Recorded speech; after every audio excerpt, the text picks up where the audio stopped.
রয়েছি রঘুনাথপুর শহরে, মানে পুরুলিয়া জেলার রঘুনাথপুর শহরের জয়চণ্ডী পাহাড়। সেখানে কিন্তু এখনো অবধি বলা হচ্ছে জয়চণ্ডী যে পাহাড় উৎসব সেটা কিন্তু এখনো শেষ হয়নি। অবশ্যই ভাবছেন যে 1 তারিখে শেষ হয়ে গেছে, আবার আজ 11 তারিখ কিভাবে চলছে। হ্যাঁ, এখনো চলছে পাহাড় মেলা। হয়তো নাগরদোলা নেই, হয়তো আরো অন্য দোকানদার নেই, কিন্তু সিস্টেম বজায় রয়েছে। সিস্টেম বজায় বলতে আপনি যে গাড়ি নিয়ে আসবেন, পার্কিং করবেন, সেই পার্কিং এর টাকা এখনো কিন্তু দিতে হচ্ছে আপনাকে। এই দেখুন কত, 200 টাকা। কি লেখা আছে দেখুন, পরিষ্কার দেখুন, জয়চণ্ডী পাহাড় পর্যটন উৎসব। সেখানে পার্কিং এ 200 টাকা, যেটা মেলার সময় লাগু হয়েছিল, সেটা আজকে 11 তারিখ। এখনো অবধি কিন্তু যারা বিভিন্ন জেলা থেকে পর্যটকরা আসছেন এই পাহাড় চত্বরে, পাহাড় এলাকায়, তাদেরকেও 200 টাকা গুনতে হচ্ছে। কিন্তু বিষয়টা হচ্ছে সভাপতি রাজীব রতন সরেন এবং সম্পাদক তরণী বাউরি, তাদের সিগনেচার কিন্তু নেই। তাইলে কি এটা কিভাবে সম্ভব? এই বিষয়ে যারা রয়েছেন পর্যটক, তাদের সাথে কথা বলবো। আপনারা কোথা থেকে আসছেন? আমরা বর্ধমান থেকে আসছি। বর্ধমান থেকে আসছেন। তো এই যে কাগজগুলো কি আপনাদের কাছে ছিল? হ্যাঁ কি টাকা লেগেছে আপনাদের কাছে? হ্যাঁ, 400 টাকা লেগেছে দুটো বাসে। কি বললো আপনাদের? ওই স্যারকেই যা বলার বলেছে যে কি বলে পার্কিং এর টাকা লাগবে। আর রিসিপ্টটা দিয়েছে? হ্যাঁ, এটা দিয়েছে। Parking charge. পার্কিং চার্জ হ্যাঁ। এই রিসিপে হ্যাঁ। আপনারা দিয়ে দিয়েছেন? হ্যাঁ, আমরা তো লোকাল না, আমরা জানতাম না। আপনারা জানেন না কিছু? না। আপনারা দিয়ে দিয়েছেন? হ্যাঁ। আপনিও সঙ্গে ছিলেন তো কি? ঠিক কথা, স্যারকে চেয়েছেন টাকাটা, উনি স্যার দিয়ে দিয়েছেন। কেন উনি জানেন না, উনি লোকাল নয়। হ্যাঁ, লোকাল নয়। কোথায় আসতে বললেন? আমরা বর্ধমান থেকে আসছি। কি না আপনার? পূজা শাখারি। যোগ আপনারা অনেকজন রয়েছেন। হ্যাঁ, আমরা অনেকের 120 জন। 120 জন। 135 প্লাস। তো বুঝতে পারছেন, এতজন পর্যটক বর্ধমান, হয়তো কেউ তো হয়তো বীরভূম, কেউ তো আসানসোল, বিভিন্ন জায়গা থেকে আসছে। বিষয়টা হচ্ছে যারা আসছে তারা কিন্তু বার্তা নিয়ে যাচ্ছে যে গাড়ি পার্কিং এর জন্য 200 টাকা এই কমিটি থেকে টাকা নেওয়া হচ্ছে। তো ব্যাপারটা হচ্ছে যে এইভাবে চলতে থাকে, তাইলে আমাদের রঘুনাথপুর শহরের যে পর্যটন যে মেলা রয়েছে তার প্রভাব কি পড়ছে এখানে পেয়েছি আমরা। এখানে স্থানীয় একজন বাসিন্দা, অবশ্যই কথা আপনি এদিকে আসুন। স্থানীয় বাসিন্দা অবশ্যই কথা বলবো। দাদা, আপনি তো এলাকার বাসিন্দা, আপনার তো এই আশেপাশে ওয়ার্ডের ঘর। এই যে 200 টাকা করে জয়চণ্ডী এই নামের স্লিপে যে পার্কিং চলছে, এটা কি জানেন বিষয়টা আপনি? এটা সম্পূর্ণ ভাবে বেআইনি। পর্যটন মেলার সময় ঠিক আছে, কালেকশন হতো, বাস টাস অনেক আসতো, রাস্তা অনেক আটক থাকতো, তখন ঠিক আছে, চলুন। কিন্তু এখন আজকে হচ্ছে কবে পর্যটন মেলা শেষ হয়ে গেছে, এখনো পর্যন্ত কালেকশন চলছে। তো এগুলো তো বাইরের লোকের কাছে আমাদের অপমানিত হতে হচ্ছে। তো ব্যাপারটা হচ্ছে এখানে সই কিন্তু নেই, তাহলে কি এটাকে জ্বালি না কি মনে করছেন? ওনারাই বলতে পারবেন সেটা, এই জিনিসগুলো কাদের কাছে গেল, কিভাবে গেল, তদন্ত হোক, কিভাবে যাচ্ছে। এখনো পর্যন্ত কাদের মানে পৌরসভায় এসব কালেকশন চলছে। তো বিভিন্ন জেলা থেকে বিভিন্ন পর্যটকরা আসছেন, তাহলে কি এটা খারাপ বার্তা যাচ্ছে? ভাবমূর্তি নষ্ট হচ্ছে রঘুনাথপুরের, সম্পূর্ণ রঘুনাথপুরের ভাবমূর্তি নষ্ট হচ্ছে। যে মেলার নাম করে কিভাবে ঠকানো হচ্ছে, যেখানে সভাপতির নাম আছে, সম্পাদকের নাম আছে, কিভাবে দলের লোকের কাছে চাঁদা তোলা হচ্ছে, এটা উচিত নয়। এগুলো সম্পূর্ণ প্রোটেস্ট করছে, এগুলো প্রতিবাদ করছে। বিনা পয়সা হওয়া উচিত একদম। তারা যদি কিছু নোংরা টোংরা করে থাকে, সেটার জন্য হয়তো যে পরিষ্কার যে করছে তার কাছে সেই হয়তো টাকা আপনাদের দেওয়া নোংরা গুলো আমরা পরিষ্কার করে দিলাম, ঠিক আছে। কিন্তু এইভাবে রিসিভ কেটে যে বাস রাখার জন্য 200 টাকা 400 টাকা করে চাঁদা, ওটা অন্যায়। এগুলো তীব্র প্রতিবাদ জানাচ্ছি। আপনার নাম? শান্তনু চ্যাটার্জি। ধন্যবাদ। তো বিষয়টা হচ্ছে আমরা কিন্তু প্রুফ যারা দিয়েছেন তাদের কথা বললাম, স্থানীয় বাসিন্দাদের কথা বললাম। এইভাবে চলতে গেলে আজকে হয়তো দেখতে পাচ্ছেন 11 তারিখে আজকে মাঠ ভর্তি পর্যটক রয়েছে। এইভাবে চলতে গেলে কিন্তু এই মাঠ কিন্তু আর ভর্তি থাকবে না, মাঠ কিন্তু খালি হয়ে যাবে।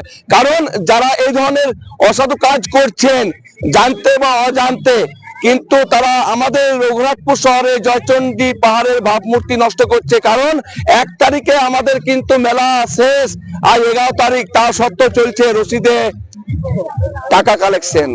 উত্তর আপনারাই দিবেন, কি বলবেন এই বিষয়ে? হ্যাঁ, একটা পার্কিং এর রসিদের ব্যাপারে আমরা খোঁজ পেয়েছি এবং সেটা দেখলাম বিভিন্ন সোশ্যাল মিডিয়ায় ঘোরাঘুরি করছে। তো সেটা আমরা প্রশাসনকে ব্যবস্থা গ্রহণ করার জন্য অনুরোধ করেছি, এবং কে বা কারা এরকম পার্কিংয়ের নামে রসিদ করছেন, এটা কোনো অসাধু ব্যবসা চালানোর চেষ্টা করছে। এবং এখানে কোনো পাহাড় পর্যটন উৎসব কমিটির সঙ্গে কোনো সম্পর্ক নেই, এবং এখানে তাদের কোনো আমাদের কমিটির কোনো সিগনেচার বা স্ট্যাম্প এটা নেই। এবং পর্যটনের পরেও যদি এরকম কেউ পার্কিংয়ের জন্য কমিটির নাম দিয়ে করে থাকে, সেটা অবৈধ, এবং সেটা প্রশাসনকে ব্যবস্থা নেওয়ার জন্য, আইনগত ব্যবস্থা গ্রহণ করার জন্য আমরা অনুরোধ করছি। দেখুন, বিষয়টা আজকে দুপুরবেলা লক্ষ্য করলাম, এবং লক্ষ্য করার পর আমাদের যে চেয়ারম্যান রয়েছেন, পৌরসভা চেয়ারম্যান তথা আমাদের রঘুনাথপুর শহর তৃণমূল কংগ্রেসের সভাপতি, ওনারা দুজনে গিয়ে এই বিষয় নিয়ে অভিযোগ করেছেন ইতিমধ্যে আইসির কাছে, আমাদের আইসি থানার যিনি নতুন এসেছেন। আচ্ছা, আরেকটা ব্যাপার দেখুন, এখানে বিগত 20 বছর ধরেই আমাদের পর্যটন উৎসব চলছে, এর আগে এই বিষয় কখনো দেখা যায়নি। দ্বিতীয় কথা হলো যে যাতে করে পর্যটকদের মধ্যে একটা অনন্য বার্তা পৌঁছানো যায়, তার নিশ্চয়ই কিছু একটা চক্রান্ত চলছে। সেটা আমাদের দল থেকেও দেখা হচ্ছে এবং আমরা আইসির কাছে জানিয়েছি, সেখানেও একটা তদন্ত চলছে। আমরা এই বিষয় থেকে আরো সচেতন আছি এবং যাতে এটার ভালো একটা বিচার পাওয়া যায় সেই আশা রয়েছে। হতে পারে, কারণ যা দেখছেন ইতিমধ্যে ওনারা যেভাবে ভুল বার্তা দিয়ে ভুল করে আসছে, এটা মানে অস্বাভাবিক কিছু বিরোধী চক্রান্ত হতেও পারে। সেই বিষয় নিয়ে আমাদের তদন্ত চলছে এবং আমরা আইসিকে ইতিমধ্যে সেটা জানিয়েছি। আমরা কোনো ব্যবস্থা নেবেন? একদম নেব। আপনার পরিচয়? আমার নাম গৌতম বড়ি, রঘুনাথপুর শহর তৃণমূল যুব কংগ্রেস। বলতে পারছি না কমিটির কি সিদ্ধান্ত হচ্ছে আমি জানি না। মনে হয় কমিটি নেবে না এখন আর, কিন্তু এখন দেখলাম স্টাম্প কিছু মারা নেই, কিন্তু জানি না। অত্যন্ত বাজে ঘটনা, সেটা বৈধ হোক চাই অবৈধ হোক। চেয়ারম্যান, টাউন সভাপতি এরাও বলেছে যে আইসি সাহেবের দৃষ্টি আকর্ষণ করেছে। আমিও একজন লোকাল ছেলে হিসেবে এটা বলতে চাই যে যারা পর্যটন, রঘুনাথপুর জয়চণ্ডী পাহাড় অত্যন্ত সারা পশ্চিমবাংলার একটা আকর্ষণীয় স্পট। সেখানে বহু মানুষ আসেন, কলকাতা থেকে বড় বড় বাস আসে, গাড়ি আসে, কানে একটু আসে যে এইরকম একটা টেন্ডেন্সি কিন্তু কিছু অসাধু ছেলের আছে যারা অবৈধভাবে এবং বিভৎস, কারো কাছে 800 টাকা, কারো কাছে 400 টাকা, কারো কাছে 600 টাকা এটা নেয়। আমরা খবর পেয়ে গেলে ওরা বিল বই লুকিয়ে দেয় এবং পরে আবার এই জিনিসে করে। এটা নতুন কিছু নয়।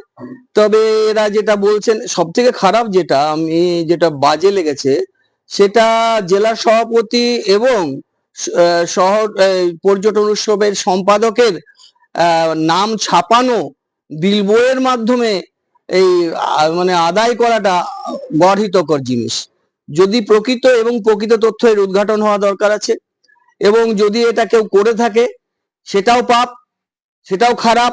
অত্যন্ত এলাকার বাইরের এলাকার লোকেদের কাছে আমাদের নন্দুয়ারার যে একটা সুনাম আছে, যে এখানে মানুষ রাত্রি 9টার পরে নামলেও মেয়েরা, তাদের উপরে শারীরিক নির্যাতন হয় না, কটূক্তি কাউকে শুনতে হয় না।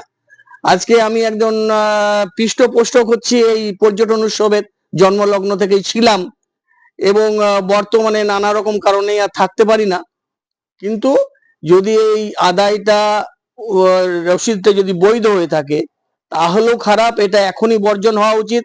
যদি এটা অবৈধ হয়ে আছে, কোনো অসাধু কোনো ব্যক্তির দ্বারা এটা হয়ে থাকে, তাহলে ওটা বন্ধ হওয়া উচিত।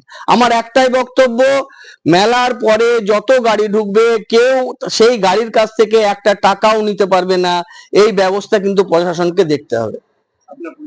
আমার পরিচয়, আমি গৌতম সরকার, আমি ওই নন্দুয়ারা 11 নম্বরের বাসিন্দা এবং তৃণমূল জেলার সাধারণ সম্পাদকও বটি। ওয়েস্ট কিওর ফার্মা এখানে প্রতি শনিবার সকাল 11টা থেকে বসছেন শিশুরোগ বিশেষজ্ঞ ডাক্তার চিন্ময় নন্দী। প্রতি রবিবার বিকেল 3টেয় বসছেন জেনারেল ফিজিশিয়ান অরিজিৎ ভট্টাচার্য। প্রতি শুক্রবার সকাল 8টায় বসছেন মেডিকেল অফিসার ডাক্তার অভিষেক দত্ত। প্রতি শুক্রবার বিকেল 5টায় বসছেন স্ত্রী ও প্রসূতি রোগ বিশেষজ্ঞ মহিলা ডাক্তার লুগুই সরেন। এখানে ডাক্তারবাবুদের জন্য শীততাপ নিয়ন্ত্রিত আধুনিক চেম্বারের সুযোগ সুবিধা রয়েছে। পাশাপাশি রোগীদের জন্য আছে শীততাপ নিয়ন্ত্রিত ওয়েটিং হল। ঠিকানা দুবরা, পুরুলিয়া, দুবরা হাই স্কুল সন্নিকট। Mobile number 9932257634।